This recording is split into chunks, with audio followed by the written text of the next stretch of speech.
Hey y'all, so as promised, here are the two examples from section 2.5 guided notes that I skipped in class. Remember that these examples don't contain any new information. They're just more examples of the same topic that we were studying in section 2.5, which is polynomial inequalities. They are a little bit challenging, which is why I wanted to make sure that I did a video and send them to you. But if you have any questions, feel free to respond to the email that I send this video in and let me know how I can help you. So this is examples 3 and 6. So here's example 3 from your section 2.5 guided notes. It says solve the equation and inequalities. Write the solution sets in interval notation if possible.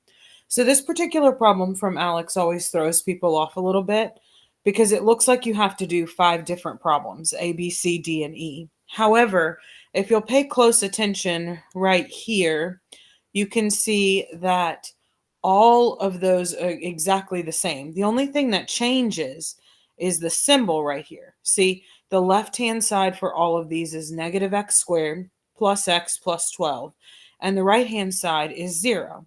It's just that one of them is equal, one is less than, another is less than or equal to, one is greater than, and another is greater than or equal to.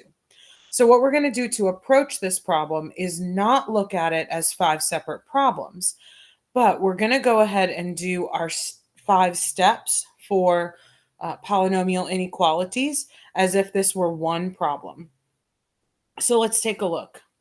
So step 1, these are the same steps we did in class and the same steps in your guided notes. Make sure the equation or inequality is set to 0 and define the function. Well, we can see from here that they're all set to 0. So we'll go ahead and define the function as the left-hand side. So we have f of x equals negative x squared plus x plus 12. So that step's done. We're ready for step 2. Find the x-intercepts or zeros of the function. So that means we're going to take this function here, set it equal to 0, and solve. So we have negative x squared plus x plus 12 equals 0. Now, I chose to do this by factoring, but you could also do the quadratic formula, and as long as your arithmetic is correct, then your answer will be the same. So to begin factoring, I first factored out a negative 1, which changes all the signs. So I then have negative 1 times x squared minus x minus 12 equals 0. Then I divided both sides by negative 1. So on the right-hand side, it cancels. And on the left-hand side, it cancels. And on the right-hand side, 0 divided by negative 1 is 0. So we have x squared minus x minus 12 equals 0. Now we're ready to factor. So two numbers that multiply to give me negative 12 and add to give me negative 1 would be negative 4 and 3. So x squared minus x minus 12 equals 0 factors into x minus 4 times x plus 3 equals 0. So I'll set both of those individually equal to 0. X minus 4 equals 0 and x plus 3 equals 0. And of course we get x equals 4 and x equals negative 3. So that completes what we need to do for step 2, and we are ready for step 3. So remember, step 3 is to place the x-intercepts from step 2 on a number line and determine which intervals are positive and which are negative. So you can see I have that here. On the left, we have the negative infinity side of the number line. All the way to the right, we have the positive infinity side. And then we have our two values that we found on the previous page, negative 3 and 4. So first, we're going to pick a test value that is less than negative 3. So I chose negative 5. And a test value in between negative 3 and 4. So I chose 0. And a test value after 4. So I chose 5. And we're plugging those test values back into the function that we defined in step 1. So that was the f of x equals negative x squared plus x plus 12. So starting on the left, I plugged in negative 5 first. So f of negative 5 is negative 5 squared plus negative 5 plus 12.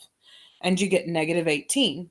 Now remember, like I said in class, I don't really care that it's negative 18. What I care about is the fact that that interval is negative.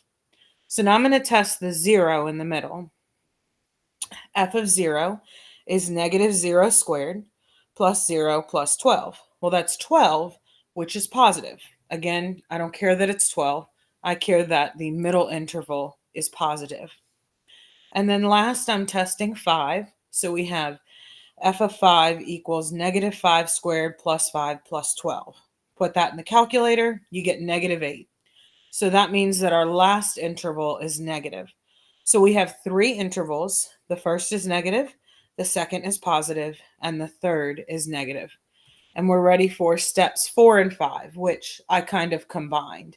Now, in steps 4 and 5, this is when we're going to look at the individual A, B, C, D, and E's. So A said, this is just straight from your notes, A asked us to find negative x squared plus x plus 12 equals 0. Okay, we found that back in step 1. That was when we got x equals negative 3 and x equals 4. So that's the answer to A. They just want to know what you got in step 1. Okay, that means we're now ready for B. Okay, so B asked us for negative x squared plus x plus 12 is less than 0. So I'm going to put a picture here of the number line that we got with which intervals were negative and which were positive. So what you want to remember is that if they ask for less than, you are looking for the negative intervals and you want everything to have parentheses. So we have 2 negative intervals, negative infinity to negative 3 and also 4 to infinity. So we would write those 2 intervals with a union symbol, and we would make sure they had parentheses since it was just less than. So our answer to part B would be open parentheses, negative infinity to negative 3, close parentheses, in union with open parentheses, 4 to infinity, close parentheses. And now we're ready for part C. Part C is almost identical to part B, except that instead of just less than, it's a less than or equal to symbol.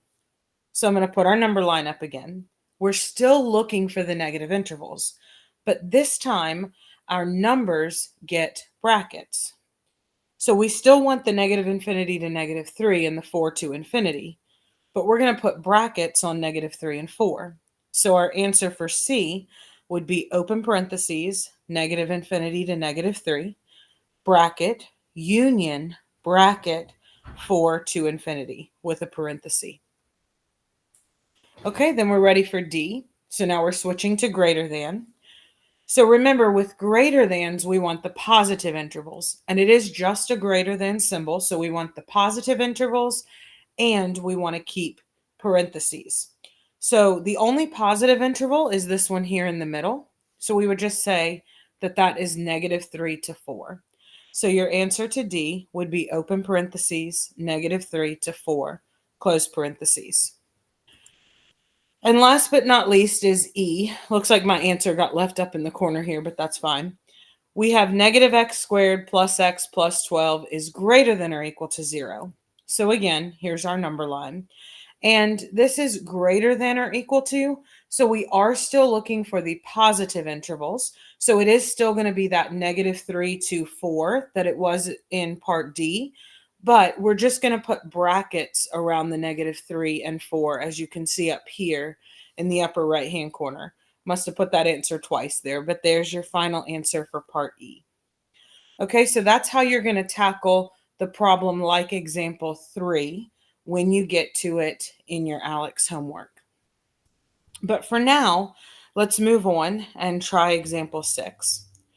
So it says, solve the inequality, write the solution set in interval notation if possible, simplify your answer if necessary. So it says t to the fourth minus 10t squared plus 9 is less than or equal to 0. Okay, step 1, make sure the inequality is set to 0 and define the function. Well, again, it is set to 0. The right-hand side is 0. So our function is our left-hand side. So our function here would be f of t equals t to the fourth minus 10t squared plus 9. So now we're ready for step 2. Find the x-intercepts or zeros of the function. So we're going to take that f of t from the previous slide and set it equal to 0. So initially we get t to the fourth minus 10t squared plus 9 equals 0. Well, now we're going to draw on some knowledge from section 2.4. We're going to draw on u substitution. In section 2.4, we learned that we use u substitution when an equation is quadratic-like. And this equation fits the bill for that. It's quadratic-like. So we're going to let u equal the middle variable in power. So u equals t squared. And u squared equal the first variable in power. U squared equals t to the fourth. Okay, so if we replace t to the fourth with u squared, and t squared with u, we get u squared minus 10u plus 9. And that's definitely something we can factor. If I need two numbers that multiply to give me positive 9 and add to give me negative 10, I'm going to use negative 1 and negative 9. So my factors would be u minus 1 times u minus 9. Negative 1 times negative 9 is positive 9. And negative 1 plus negative 9 is negative 10. So we'll now take each of those factors and set them individually equal to 0. So of course, if you do u minus 1 equals 0, you get u equals 1. And if you do u minus 9 equals 0, you get u equals 9. But remember, my job wasn't to solve for u. I have to solve for the variable that was in the original equation. The variable up here in the original equation is t. So I'm not finished until I've solved for t. Well, remember, u was t squared. So this is not actually u equals 1 or u equals 9. Instead, it's t squared equals 1 and t squared equals 9. So now we have to solve each of those two little equations, if you will, for t. We're going to do that by square rooting both sides. So we know that when we square root both sides of an equation, we have to put plus or minus in front of the numerical side. And the square root of 1 is 1, and the square root of 9 is 3. So this becomes t equals plus or minus 1, and t equals plus or minus 3. If we list all of those in order, we get t equals negative 3, negative 1, 1, and 3. So that's what we were looking for in step 2. Those are the 4 values that we are going to put on our number line in step 3. So step 3 says, place the x-intercepts from step 2 on a number line and determine which intervals are positive and which are negative. So you can see when we put those 1, 2, 3, 4 x-intercepts on the number line, it divided our number line into 5 sections or intervals. 1, 2, 3, 4, 5. And we need to test each of those. So the test point I chose that comes before negative 3 is negative 4. Okay, so f of negative 4 would be negative 4 to the fourth minus 10 times negative 4 squared plus 9 equals 105. Well, again, I don't really care that it's 105. What I care about is that that interval is positive. So next up, I want to test the next interval. So the test point I chose that falls between negative 3 and negative 1 is negative 2.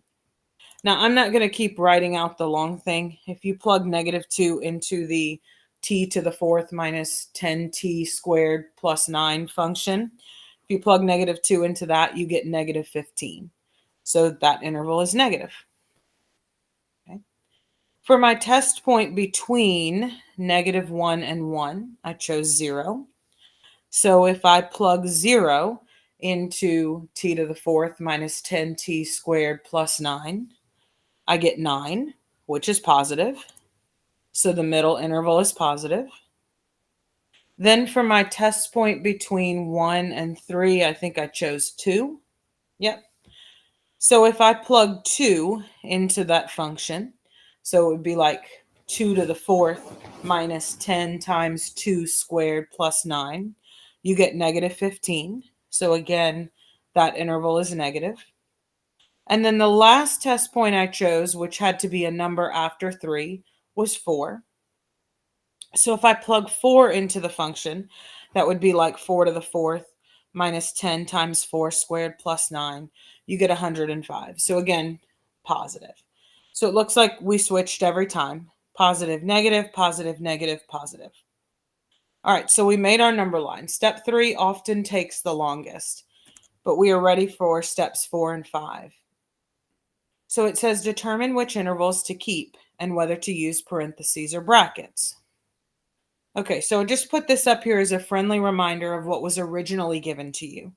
You were originally given t to the 4th minus 10t squared plus 9 is less than or equal to 0. Well, the fact that it's less than or equal to, and honestly, just the fact that it's less than in general, tells me that I keep the negative intervals. Well, there are 2 negative intervals. This first one here, which runs between -3 and -1, and this second one here, which runs between 1 and 3. So those are the 2 intervals that I want to keep. But because it's less than or equal to, those numbers are going to get brackets instead of parentheses.